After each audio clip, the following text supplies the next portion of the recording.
এবছর বর্ষায় চট্টগ্রামে জলাবদ্ধতা নিরসনে জোরালো প্রস্তুতি নেওয়া হয়েছে বলে উল্লেখ করেন city mayor doctor Shahadat Hossain. গত ৪ বছরে নগরীতে জলাবদ্ধতার কারণে শিশুসহ ১০ জনের মৃত্যু হয়েছে। এছাড়াও আর্থিক ক্ষতির পাশাপাশি আছে জনদুর্ভোগ।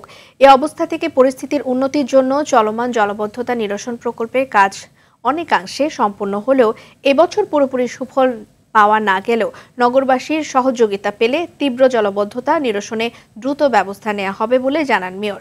সকালে সিটি কর্পোরেশনের মিলনায়তনে জলাবদ্ধতা নিরসনে নাগরিক সমাজের ভূমিকা শীর্ষক সেমিনার আয়োজন করে বাংলাদেশ জনসংযোগ সমিতি চট্টগ্রাম। আমরা যে ছবিটা দেখতেছি, আমাদের এটা চ্যালেঞ্জ ফেস করতে হবে, এটা সলভ করতে হবে। এটা শুধু লুকিয়ে রাখলে হবে না। আমি সিটি কর্পোরেশন লুকিয়ে রাখলাম আমার কৃতিত্বের জন্য, সাংবাদিক ভাইরা আমার সাথে সম্পর্ক আছে দেখে লুকিয়ে রাখলে এটা হবে না। আপনারা একদম প্রকৃত সত্যটা বলেন আমাদের যে এখানে পানি উঠতেছে।